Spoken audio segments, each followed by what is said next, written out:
choisir la vie, c'est toujours choisir l'avenir. Dans Les Bouches inutiles, la seule pièce de théâtre qu'elle a écrite, Simone de Beauvoir raconte l'histoire de la ville de Vaucelles, qui sacrifie les siens en tentant de résister au siège de son ancien duc. Mais alors qu'elle pense lutter pour sa liberté, elle tire une leçon. On ne peut atteindre une fin par n'importe quel moyen, car certains de ces moyens peuvent détruire cette fin dont on veut le triomphe. Lorsque Colline apprend sa grossesse, elle sait combien il lui sera difficile de la mener à terme. Donner la vie implique de risquer de la perdre. Et il lui faudra choisir, mais choisir la vie ne sera peut-être pas choisir l'avenir. Vous écoutez Transfert épisode 143, produit et réalisé par Slate.fr. L'histoire de Colline a été recueillie au micro de Sarah Koskiewicz avec Iris Ouedraogo.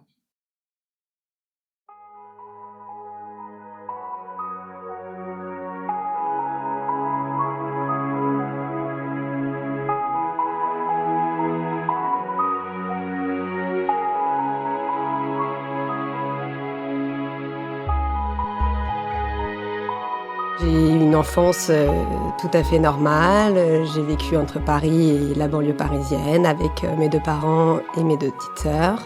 J'ai été à l'école normalement. J'ai fait beaucoup de sport, de la gymnastique, du cirque, du ski. Ça a toujours été un truc dans ma famille, le sport, donc il n'y avait pas de raison que ce soit différent pour moi que pour mes sœurs. J'avais les mêmes objectifs que les autres élèves, avoir mon brevet, ensuite rentrer dans un bon lycée, avoir les bonnes spécialités, avoir mon bac, faire des bonnes études. Enfin, c'était surtout aussi les objectifs de mes parents qui avaient exactement les mêmes exigences pour moi que pour mes sœurs, et peut-être encore plus pour moi parce que j'étais l'aînée. Voilà, j'ai toujours eu des copains, des petits copains. J'ai toujours parler exactement des mêmes choses avec mes copines que n'importe quelle autre petite fille de mon âge ou quelle adolescente de mon âge. J'avais les mêmes centres d'intérêt, les sorties, les garçons, enfin voilà, toutes ces choses qui comptent pour les enfants puis pour les ados. La seule différence dans mes journées, c'était mon kiné qui venait tous les jours après l'école, qui venait pour me faire une kiné respiratoire, donc c'est-à-dire pour m'aider à respirer et à tousser tout ce que j'avais dans les poumons. Donc il venait chez moi à domicile tous les jours parce que j'ai toujours eu besoin de faire ces kinés depuis ma naissance, depuis que j'ai été diagnostiquée atteinte de la mucoviscidose. La mucoviscidose, c'est une maladie génétique qui touche les poumons et le système digestif. C'est une maladie évolutive. Donc, quand j'étais petite, j'avais assez peu de symptômes et tous se sont aggravés dans le temps. Donc, c'est un temps qui peut être plus ou moins long selon les périodes. C'est-à-dire qu'il y a des pics d'aggravation, il y a des moments où c'est un peu plus calme. Et l'évolution de la maladie, pour moi, touchait principalement les voies pulmonaires. Donc, en fait, ça se traduit par un encombrement des voies pulmonaires avec, en fait, des mucus très épais qui sont des infections pulmonaires qui se cumulent et qui s'aggravent avec le temps. J'ai 20 ans, je suis à la fac de droit depuis 2 ans. Enfin, je suis en 2e année de droit. Donc, c'est le moment où le rythme s'accélère à la fac. Et par ailleurs, c'est le moment où, moi, ma maladie prend plus de place. Je sens que je suis de plus en plus souvent encombrée, je tousse plus fort. Je vois bien qu'en classe, ça se remarque. Plus qu'avant, c'est-à-dire que plus jeune, quand je toussais, ça dérangeait personne. Là, quand je tousse, il y a plusieurs têtes qui se retournent. Voilà, c'est pas une toux normale, c'est pas une toux saine. Heureusement, j'ai la chance que rien d'autre ne se voit physiquement, mais après, moi, je sais, je le sens que ça s'aggrave. Une de mes premières cures intraveineuses d'antibiotiques à cet âge-là, donc c'est en fait une perfusion qu'on me branche pendant environ 15 jours avec des antibiotiques qui passent pendant, je sais pas, 1 heure à chaque passage à peu près, avec des infirmières qui viennent chez moi. Donc du coup, j'essaye d'avoir l'infirmière qui vient le matin avant les cours, le midi à la pause déjeuner, le soir. J'en ai parfois aussi à côté de ma fac et parfois à côté de chez moi, en fonction de s'il y a des traitements le midi ou pas. Voilà, j'essaye de m'arranger comme ça. La chance que j'ai, c'est que on fait maintenant des perfusions discrètes avec des petits fils et puis qu'on peut mettre dans une banane qu'on cache sous des pulls. Donc c'est comme ça que je fais en sorte que ça se voit pas en cours, par exemple. Alors l'hiver, c'est plus facile que l'été, mais Mais j'arrive à le dissimuler à peu près sous il faut couvrir les bras où il y a les piqûres et il faut des grands t-shirts, mais ça marche. Ça marche aussi pour aller en soirée avec mes amis. Mes amis proches sont au courant. Et puis, de toute manière, je vois bien que ça se cache de moins en moins facilement, donc j'en parle aussi plus facilement autour de moi. Voilà, très souvent, avant de partir en soirée avec mes copines, on se retrouve et elles m'aident à dissimuler la banane, voir est-ce qu'on la met dans le dos, est-ce qu'on la met devant ou est-ce que ça se voit pas. Et puis bon, et voilà, donc en fait, la maladie s'aggrave, mais pour l'instant, l'objectif est que j'arrive à l'adapter à mon train de vie, à ma vie sociale, à ma vie d'étudiante. Et à ce moment-là, j'ai un copain que j'ai rencontré d'ailleurs à la fac aussi, qui est évidemment au courant. Je pense que c'est important et je l'ai fait aussi avant, par le passé, un peu pour qu'il n'y ait pas d'erreur sur la marchandise, c'est-à-dire que je le dis avant que ça devienne quelque chose de sérieux. Et d'autant plus que là, je vois bien que c'est quelque chose qui peut prendre de la place, qui peut faire peur aussi, parce que moi, ça commence à me faire un peu peur. Donc voilà, donc il le sait, et puis ses parents le savent aussi, parce que j'ai appris à faire mes kinés respiratoires seule pour pouvoir les faire partout, pour pouvoir partir en vacances, pour pouvoir dormir chez mon copain. Mais quand je fais mes kinés respiratoires, il vaut mieux que ses frères et sœurs et ses parents le sachent, parce que sinon c'est assez inquiétant comme son. À ce moment-là, je sais que mon espérance de vie est évidemment limitée. Je sais que ma maladie est dégénérative, qu'elle évoluera dans le temps. Je sais pas tellement ce qui m'attend pour le futur. Je sais que chez chaque personne, c'est différent. Je pense que j'ai la prétention de croire que je ferai différemment et mieux que les autres et que j'ai la chance d'être très entourée.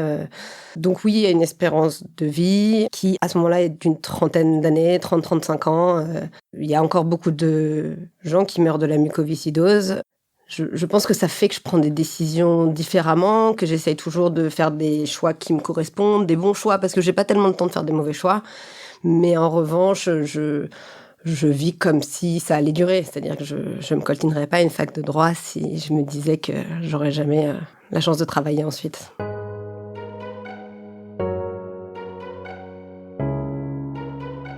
Je termine mes études vers 23 ans, la fac de droit vers 23 ans. Je pars à ce moment-là à l'étranger 3 mois aux États-Unis. Et quand je reviens, j'enchaîne sur l'école du barreau, donc qui dure 1 an et demi. Là, je fais également un stage à l'étranger à Londres. Et à mon retour, je suis embauchée dans un cabinet d'avocats comme collaboratrice, dans un cabinet qui est spécialisé en droit de la famille. J'emménage dans le même temps avec mon copain. Et voilà, je commence ma vie active en tant qu'avocate à temps plein. Et de la même manière que par le passé, j'ai dû gérer l'entre-deux entre la vraie vie, la maladie, faire que tout s'emboîte correctement. J'ai pas parlé de la maladie à mes employeurs dans un premier temps.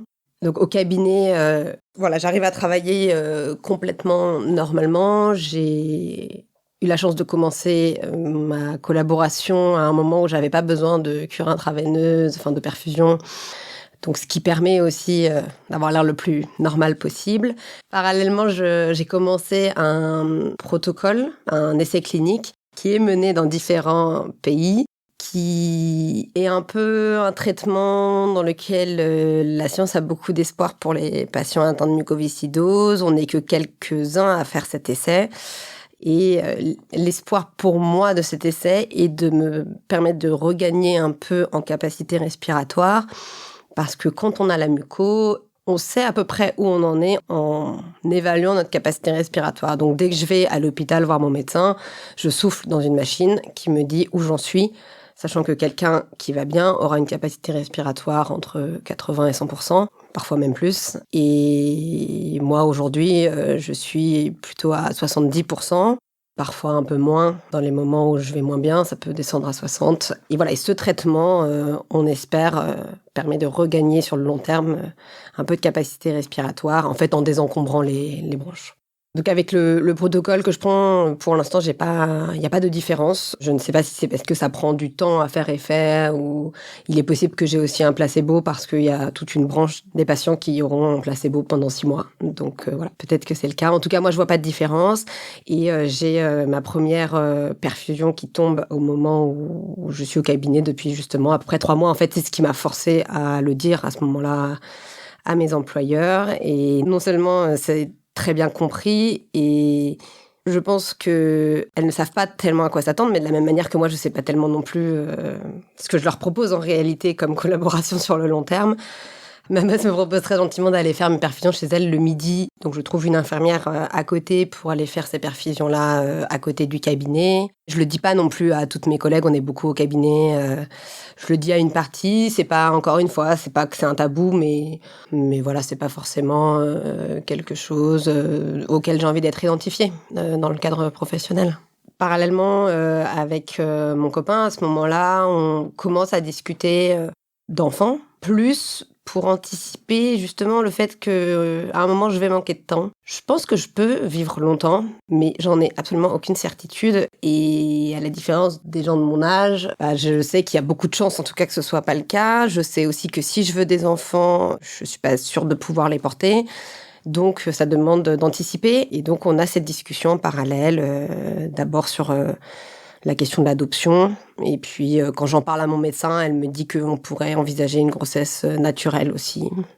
Quand mon médecin me dit qu'elle comprend pas pourquoi je lui parle de l'adoption alors qu'on n'a jamais parlé d'une grossesse naturelle, je tombe un peu dénue parce que j'avais grandi avec l'idée que je porterais pas d'enfant, que c'était trop compliqué avec la maladie. Et donc, c'est évidemment une très bonne nouvelle pour moi, déjà parce que c'est beaucoup plus simple. Et puis parce que c'est quelque chose auquel je crois que j'avais renoncé d'avance. Et donc oui, c'est une bonne nouvelle en tant que femme, même dans ce que je pouvais offrir du coup à mon copain. Ça, c'est un gage de normalité aussi de pouvoir porter un enfant.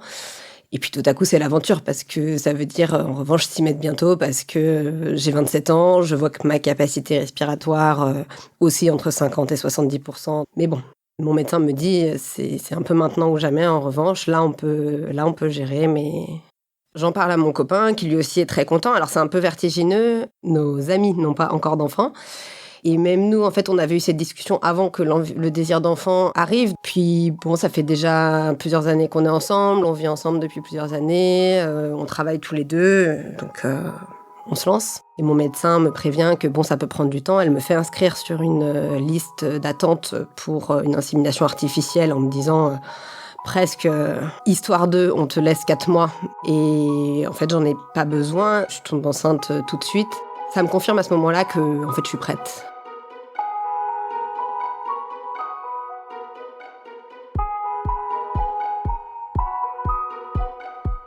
Dès que je tombe enceinte de manière quasiment instantanée, je commence à être essoufflée. Je suis au ski au moment où je l'apprends. J'ai toujours skié.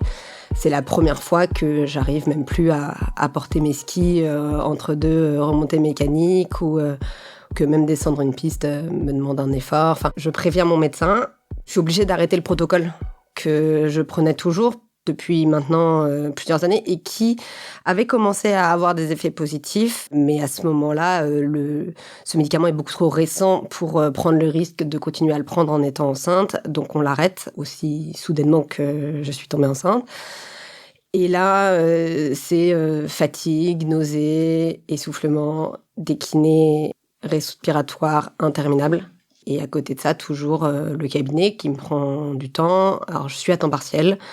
Je travaille à 80%, mais 80% d'un temps d'avocat. Donc, bon, ça prend du temps et j'essaye de me réjouir de ce qui nous arrive. Et en même temps, je vois bien que mon corps n'a pas l'air de supporter complètement ce qui se passe. Et en même temps, c'est le premier trimestre de la grossesse. C'est dur pour tout le monde. Voilà, c'est déjà dur pour n'importe quelle femme. C'est normal que ce le soit encore plus pour moi. Donc on s'accroche, je le dis assez tôt au cabinet parce que j'arrive plus à suivre les trajets en métro. Et surtout, je suis sous perfusion quasiment tout le temps.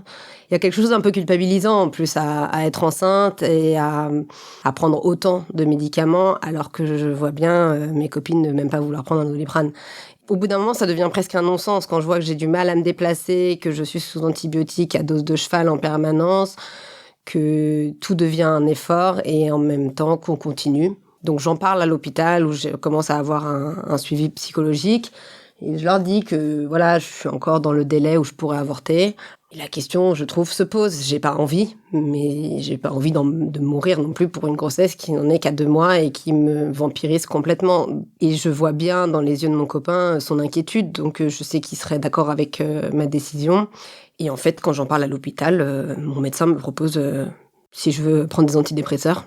Donc je me dis que c'est vraiment moi qui dramatise et qui m'inquiète beaucoup trop. Donc bon, on le fait, on fait la première échographie, on passe le délai de l'avortement, des 12 semaines. Et l'échographie, c'est un moment très fort parce que après ces 2 mois et demi tellement compliqués et avec tous ces médicaments, j'étais assez impatiente de personnifier un peu ce bébé parce que j'avais pas pris un seul gramme, j'avais absolument pas de ventre à ce moment-là. Et puis tout à coup de voir l'échographie avec ce petit fœtus qui remue dans tous les sens, qui a l'air en pleine forme, c'est vrai que c'est quelque chose d'hyper rassurant. Et avec mon copain, on s'est regardé en se disant on a bien fait. Et puis lui, en fait, il se rend pas compte de ce qui se passe dehors, quoi.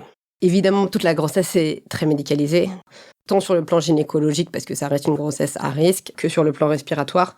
Je pense que je suis à l'hôpital tous les 15 jours. Et notamment, on continue à contrôler ma capacité respiratoire, qui reste l'indicateur principal pour voir si les traitements marchent, pour voir où on en est. Et ça descend, et ça descend plus bas que c'est jamais descendu. Et puis je me repose, j'arrête de travailler complètement, et puis la capacité respiratoire continue à descendre. En fait, il n'y a plus de mieux. Là où avant, même les moments les plus durs remontaient toujours à un moment, là il n'y a pas de mieux, jusqu'au jour où ça devient invivable.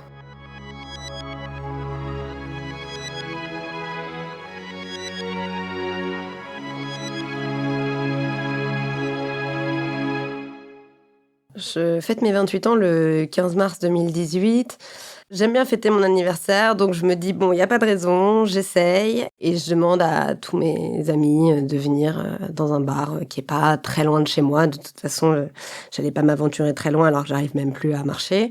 Et j'arrive dans le bar, bon, j'y vais quand même en taxi, parce que même les 10 minutes de marche me paraissent un peu compliquées. J'arrive, il y a tous mes amis qui sont là, on est même assez nombreux.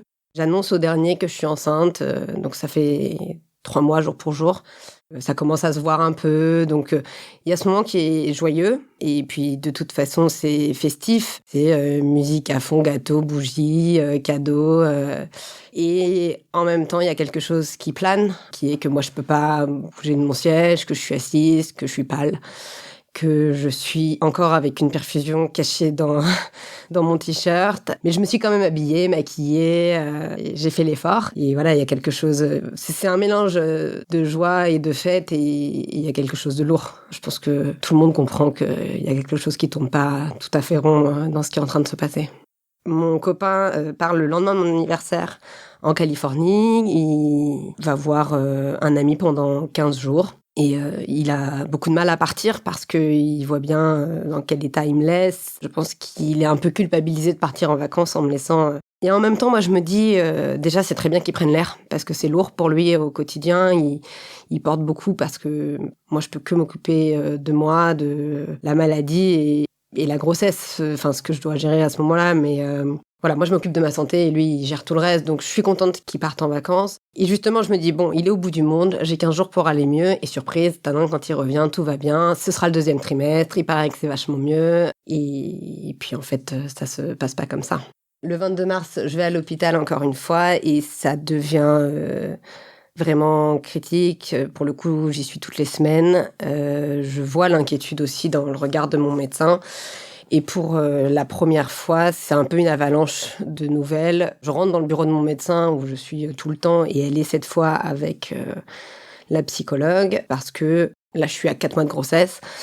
Et en fait, elle veut me dire que finalement, il faut penser à une interruption de grossesse parce qu'en fait, elle n'est pas sûre que ça va le faire. Et moi, c'est la première fois qu'elle me dit ce mot. Évidemment, c'est vertigineux. J'en étais quasiment à la moitié de ma grossesse dans la mesure où je me suis préparée à ce qu'on me déclenche plus tôt aussi. Et puis, je crois qu'il y a une partie de moi qui en veut que ça arrive à 4 mois, alors que j'avais émis l'idée quand c'était encore abstrait pour moi, avant l'échographie, avant d'avoir du ventre, avant tout ça. Il me demande de faire en même temps, le même jour, des prélèvements sanguins, tout un tas de prélèvements au cas où pour un bilan pré-greffe. Et c'est la première fois aussi que j'entends ce mot. Pour moi, je sais très bien que la greffe, c'est une des solutions pour la phase terminale de la mucoviscidose, mais je croyais que j'en étais loin. Et surtout, quand on me parle à la fois d'interruption de grossesse et de greffe, je me dis que je suis vraiment dans la merde.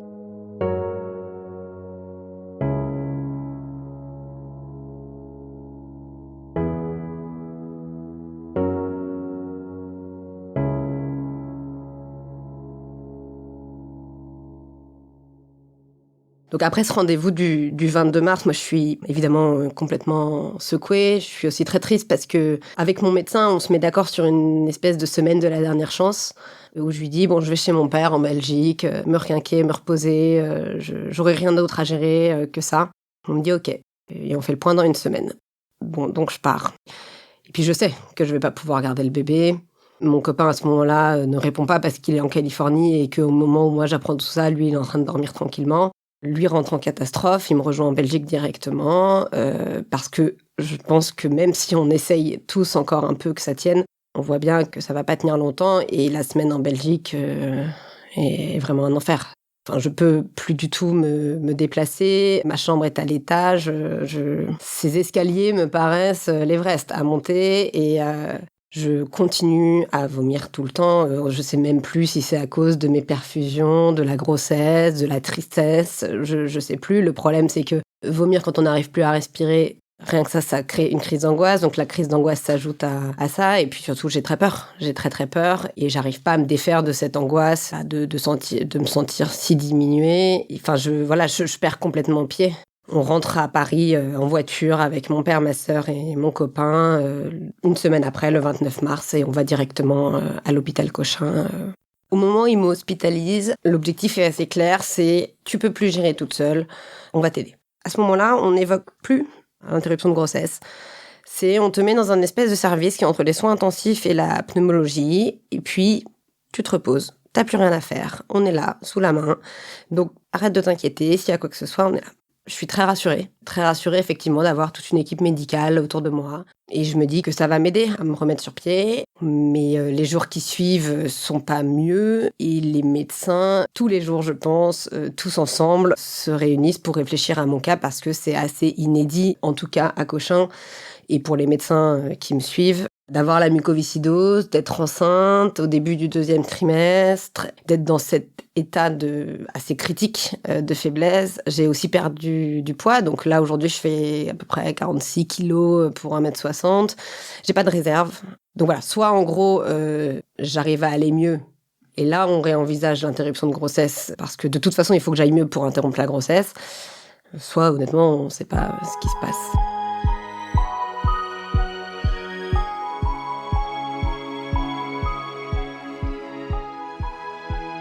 Je ne vais pas mieux, je reste dans ce service entre soins intensifs et pneumologie une dizaine de jours. On me place sous VNI, donc c'est un peu comme un respirateur qui est censé m'aider à respirer tout en étant consciente. D'abord, on me demande de le mettre la nuit. C'est très bizarre comme truc, il y a des petites impulsions d'air qui respirent à ma place. Mais une fois qu'on trouve le rythme, effectivement ça m'aide, je dors bien. Et je crois qu'en fait le bruit de la machine est tellement fort que j'entends plus le bruit de mes mucus dans mes poumons quand je respire. Et ça me soulage complètement. Finalement, je me retrouve à l'avoir 24 heures sur 24. Je peux plus parler parce que j'ai ce masque sur le visage en permanence, donc je communique avec les yeux, avec une ardoise, pour essayer quand même de faire passer quelques messages. Je peux plus me déplacer. Alors j'ai encore ma salle de bain pour faire ma toilette, mais très honnêtement, j'y vais le moins possible. Donc je repousse les douches et les moments où je dois me brosser les dents. Et puis j'ai peur, j'ai vraiment très très peur. Les infirmières, les kinés, mes parents, mon copain passent tous littéralement des heures à calmer mes crises d'angoisse. Je vois bien dans leur regard qu'il n'y a pas de solution, et quand ils me demandent de quoi j'ai peur de mourir en fait. C'est assez évident, je crois, compte tenu de mon état. Ils démentent pas, et ils comprennent. Et je vois bien qu'ils n'ont pas la solution. Et il y a toujours ce problème du coup de la grossesse qui est devenu clairement beaucoup plus un problème qu'un point positif, parce que je continue à aller moins bien. Or, l'interruption de grossesse est quand même une intervention un petit peu lourde, qui demande un tout petit peu d'énergie pour pas perdre connaissance pendant l'interruption. Et au bout d'un moment, le gynécologue dit, en fait, elle ira pas mieux, donc faut le faire maintenant. Donc on me transfère en réanimation, un peu avant l'interruption de grossesse, quelques jours avant, parce que les respirateurs qu'ils avaient dans le service où j'étais ne suffisent plus. Il faut des machines plus performantes pour m'aider à respirer, et puis je suis plus en état de manger, je suis plus en état d'aller faire ma toilette. Je veux dire, ça sert à rien que je sois dans une chambre qui ressemble à une vraie chambre. Donc je vais en réanimation, et puis là, clairement, la greffe, non seulement est une option sur la table, mais est clairement ma seule option. Et en fait, je commence même à l'espérer. C'est-à-dire que j'ai perdu de vue le fait d'aller mieux dans mon état actuel. En fait, je veux plus de ces poumons. Ils vont trop mal. Et même si j'arrive à récupérer, ce sera dans quel état? Et donc, j'ai envie à ce moment-là qu'on interrompt la grossesse. J'ai envie d'avoir une greffe. Et l'interruption de grossesse se passe dans la nuit du 10 au 11 avril, en réanimation. Donc c'est l'équipe de gynécologie qui vient en réanimation. Je me souviens pas ce qui s'est passé cette nuit. Et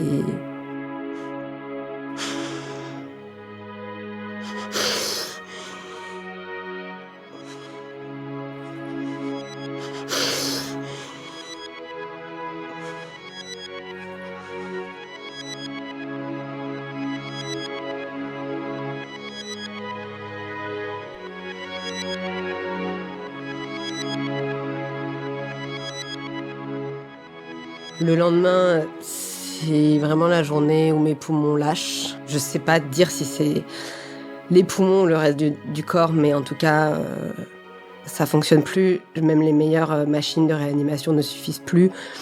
Je suis déjà traitée par tous les traitements qu'ils ont, antibiotiques, anxiolytiques, enfin bon, tout, et rien n'y fait.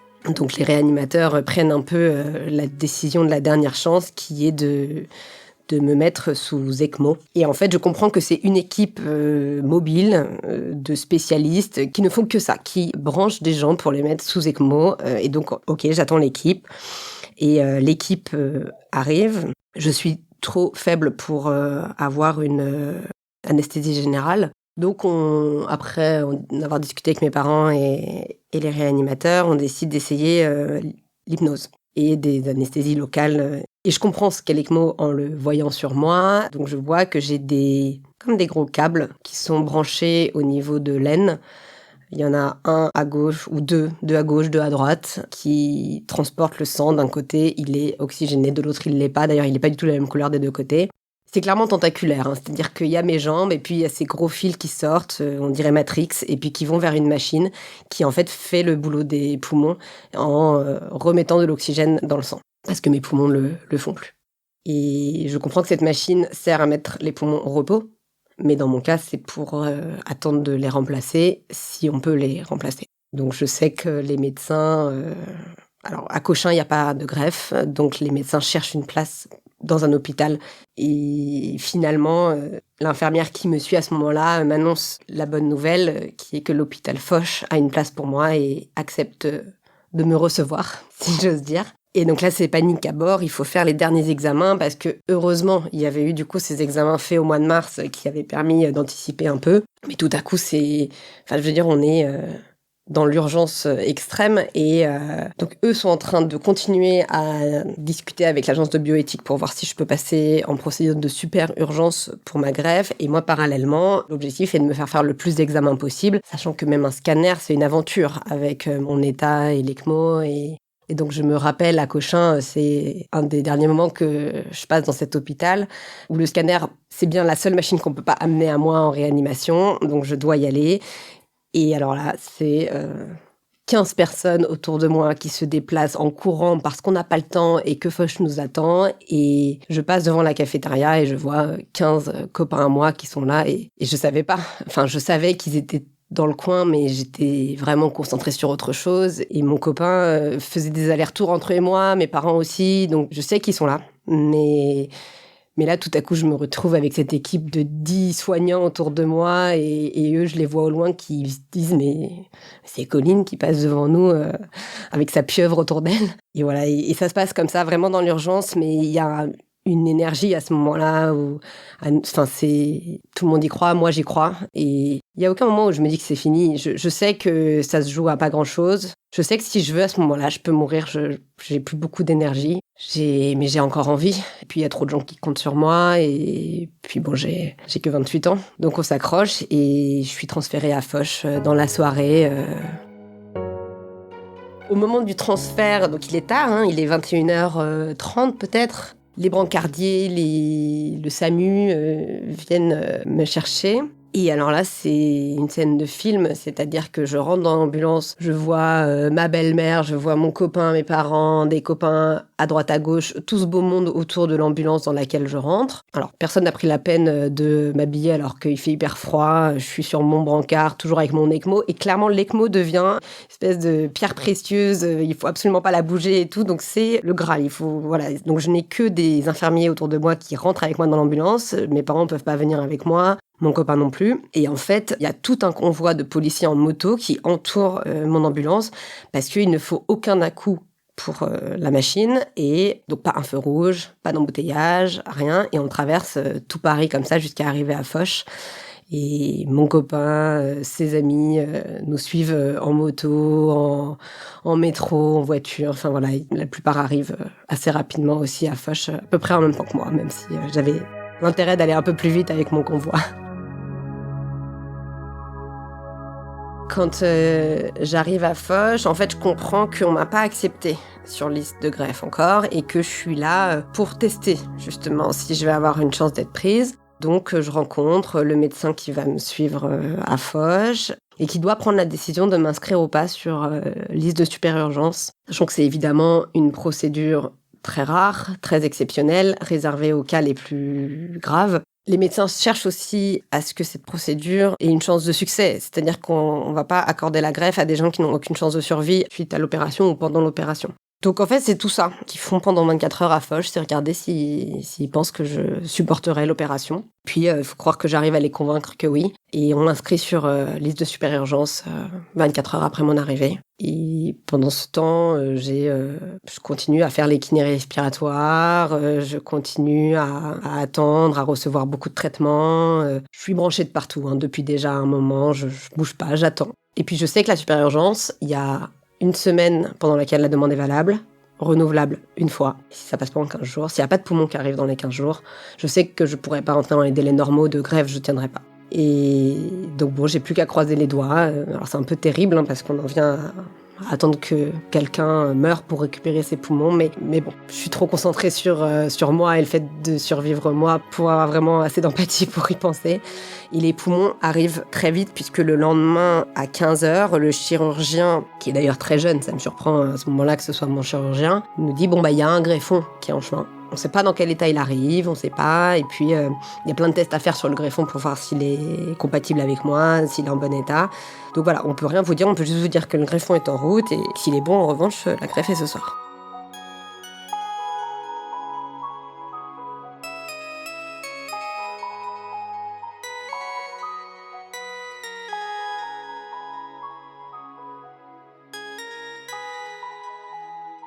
Je pars au bloc le 14 avril vers 21h et je reviens dans ma chambre en réanimation le 15 avril vers 7h du matin. Je me réveille plus tard dans la journée vers 15h. Je suis intubée. Ça fait un drôle d'effet au réveil parce que alors c'est sûr que c'est gênant. Et en fait, je comprends pas. Si je me réveille, je vois qu'il commence à se passer quelques activités dans mon cerveau, mais je sais pas où je suis et j'entends juste la voix de mon copain qui me dit tout s'est bien passé mon amour. Et ma première réflexion est de me dire alors soit la vie est bien faite et les anges ont la même voix que mon copain, soit c'est bon, ça l'a fait. Quelques secondes après, je comprends, j'entends les bips des machines, j'entends tout le monde qui s'agite parce que je me réveille et qu'il faut extuber. Et au moment de l'extubation, en fait, les poumons ont marché tout de suite. J'ai pu tout de suite respirer avec un tout petit peu d'oxygène, histoire de, à ce moment-là, mais sans masque, sans rien, sans avoir besoin d'être réintubée. Je me souviens... Alors, il n'y a pas ce moment que j'avais imaginé avant où tout à coup on se réveille et c'est la bouffée d'air frais. Parce qu'on vient quand même d'être extubé après 15 heures avec un tube dans la gorge, donc c'est pas non plus comme ça. Mais quand même, j'ai le souvenir d'inspirer et de me dire que je peux le faire. Là où avant, je respirais, enfin, je n'inspirais plus. Et de me dire, ça fait pas de bruit, j'ai l'impression que je peux aller très loin. Après, c'est juste toutes les contusions de l'opération qui font que j'arrive pas. C'est pas complètement fluide, mais effectivement, il y a un soulagement immense à voir que je vais pouvoir respirer normalement et que ce sera plus un effort.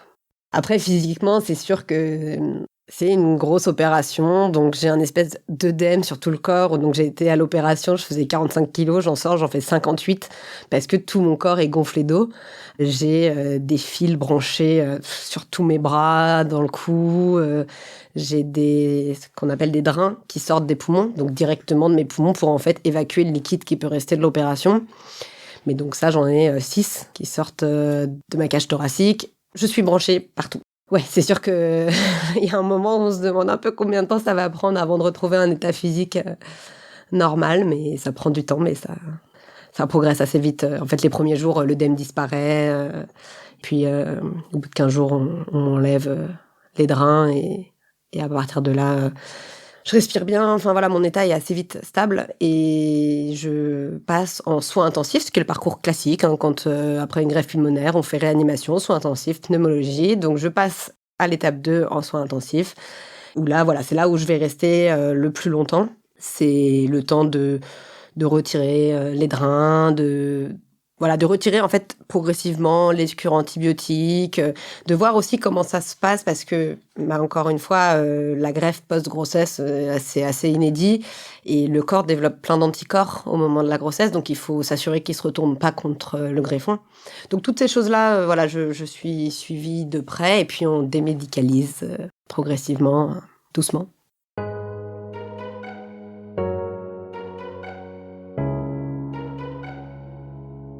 Je reste en soins intensifs longtemps parce qu'il y a pas mal de conséquences post-opératoires. Voilà, donc c'est beaucoup de nouveaux défis, faut réapprendre plein de choses. Et enfin, au bout de 2 mois, un peu plus de 2 mois en soins intensifs, je passe en pneumologie.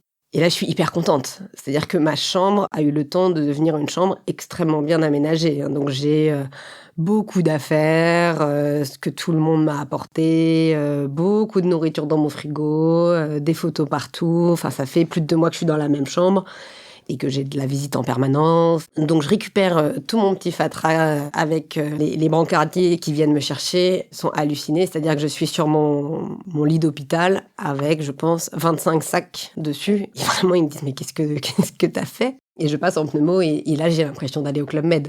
C'est-à-dire qu'on m'a tellement parlé de la pneumo quand j'étais en soins intensifs, j'ai l'impression, enfin, c'est pas une impression, c'est-à-dire que j'arrive et je vois une vraie chambre dans laquelle la porte n'est pas en verre, donc j'ai mon intimité, les gens frappent avant de rentrer, j'ai ma salle de bain, là où en soins intensifs, c'était une salle de bain partagée avec les autres patients, puisque de toute façon, personne ne va prendre sa douche. Et puis, il y a des horaires beaucoup plus souples pour les visites, même pour moi, j'ai des autorisations de sortie, donc j'ai pas mis un pied hors de l'hôpital depuis fin mars, et là j'aurai le droit. Donc c'est un peu un sas entre toute la vie en soins intensifs et le retour à la vie normale. Donc c'est un peu la dernière étape où ils nous apprennent à nous réautonomiser et à pas appréhender aussi d'être seul, parce que c'est vrai qu'après avoir été aussi entouré, aussi encadré, il faut apprendre à être seul et puis il faut aussi, on est formé à traiter cette nouvelle maladie, parce qu'en fait, être greffé, c'est gérer la greffe et j'ai plus tellement besoin de gérer la muco, j'ai plus du tout les mêmes traitements. Au niveau pulmonaire, j'ai plus besoin de faire de kiné, je tousse plus. Enfin, c'est plus du tout ni les mêmes symptômes, ni les mêmes traitements. Donc il faut en sorte aussi qu'on soit autonome sur nos traitements avant de sortir. Et voilà, donc c'est un peu toute cette étape qui est l'étape finale. Donc il faut reprendre du poids, réapprendre à bien marcher, faire beaucoup de kiné, musculaire, toutes ces choses-là qu'on fait en pneumo.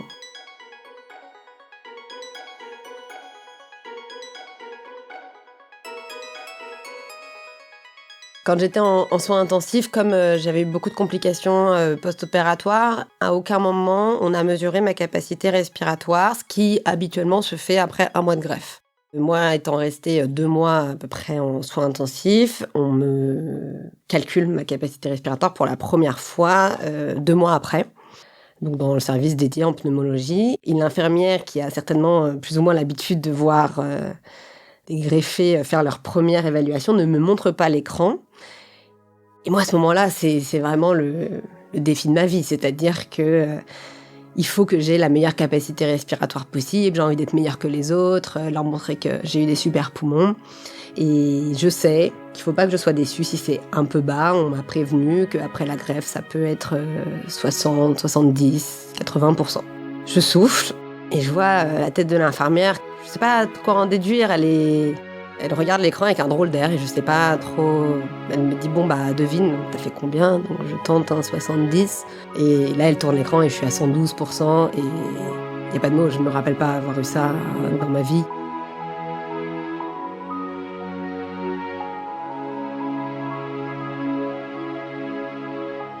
Fin juin, ça y est, c'est l'heure de rentrer. Je sors de l'hôpital le 27 juin. C'est mon copain qui vient me chercher, sachant qu'il avait déjà fait un premier aller-retour avec toutes mes valises. Et là, c'est le retour à la maison. Et je suis contente de rentrer, mais j'ai aussi une petite appréhension de me demander comment ça va se passer dans la vraie vie maintenant. Mais je suis très contente et puis je sais que ça va forcément être mieux qu'avant. À la sortie de l'hôpital, évidemment, il y a encore toute une phase de convalescence, autant physique que psychologique, d'autant plus que dans mon cas, il y avait quelque chose qui s'apparente au traumatisme parce que ça s'est passé tellement vite que j'ai eu le sentiment d'avoir été prise dans une espèce de machine infernale et que tout à coup, l'hôpital me recrache comme il m'a pris et voilà, faut se remettre de ça, faut que le corps se remette aussi. Je sors de l'hôpital, je dois faire 35 kilos, j'ai toujours pas mes règles depuis l'interruption de grossesse. Je marche avec une canne parce que je trouvais ça beaucoup plus chic que des béquilles. Il faut réapprendre encore beaucoup de choses et j'ai encore beaucoup de kiné musculaire pour le coup à faire. Donc je peux pas reprendre le travail, je suis arrêtée pendant plusieurs mois. Je reprends doucement le sport mais quasiment quotidiennement. Et progressivement je reprends du poids, je reprends goût aussi à refaire des choses par moi-même. Et puis surtout, je prends plaisir à vivre avec tellement moins de contraintes. J'ai plus les kinés à caler dans mes journées, j'ai plus d'antibiotiques à prendre, ou très peu. Au niveau gynécologique, j'ai pas retrouvé mes règles avant longtemps et en réalité, mes règles sont revenues le mois après le terme théorique de ma grossesse. Faut croire que la mémoire du corps était plus forte que la mienne. Et après, bon, ça s'est progressivement régularisé. Voilà, j'ai retrouvé un poids normal, je dirais, 6 mois plus tard. Peut-être même un peu plus. Et j'ai repris le travail en février 2019. Avec le même temps partiel qu'avant. Au moment où je reprends le travail, je me sens prête. J'ai hâte même. Et puis, en fait, c'est au moment d'y être qu'il y a aussi une forme de contre-coup. Il faut essayer de retrouver du sens à ce que je fais de mes journées par rapport à ce qui s'est passé. Enfin, il y a un atterrissage qui est un peu long. Ça prend du temps, je le vois dans ma tête. Les choses se passent un peu en escalier. Dans notre couple, c'est pareil. Il y a un impact qui est certain parce qu'il y a ce moment de fusion au moment de l'hôpital, de l'après-hôpital, où on prend soin l'un de l'autre parce que lui, évidemment, a été très présent et a pris soin de moi. Mais moi aussi, j'ai essayé autant que je pouvais de veiller sur lui. Et voilà, et derrière, il faut apprendre à reconstruire le couple en retrouvant une intimité, alors que l'hôpital vole toute forme de pudeur. Il faut retrouver une vie normale, en fait, et des problématique normale. Il faut que, après avoir vécu quelque chose de si intense et de si fort, il faut rebanaliser tout. Donc voilà, on s'est séparés avec mon copain, ce qui est sûrement mon plus gros échec suite à... C'est un peu, voilà, c'est sûr que c'est triste et c'est un peu cher payé, mais on n'a pas réussi, nous, à reconstruire en fait le couple indépendamment de cette histoire. Et puis quelque part, j'ai une toute nouvelle vie aussi, j'ai déménagé, je vis seule, je fais tout comme je veux, quand je veux, j'ai le temps, j'ai des soirées qui peuvent durer longtemps, j'ai pas de contraintes en fait. Et je pense que je me suis toujours laissée vivre beaucoup. Donc j'ai pas le sentiment d'avoir du temps à rattraper, mais en tout cas j'ai le sentiment que la vie que j'ai c'est du bonus, j'ai de la chance et en aucun cas je la gâcherai. Tout ça s'est passé il y a 3 ans. Aujourd'hui j'ai 31 ans, je respire toujours très bien et je me sens en pleine forme. J'aurai toujours des problèmes de santé, mais j'ai le sentiment d'avoir du temps. Et aujourd'hui, contrairement à avant, j'ai plus d'espérance de vie figée dans le temps. Voilà, ce sera à moi d'écrire la suite et de faire avec ce qui m'attend, mais j'ai franchement une vie plus normale que je n'ai jamais eue.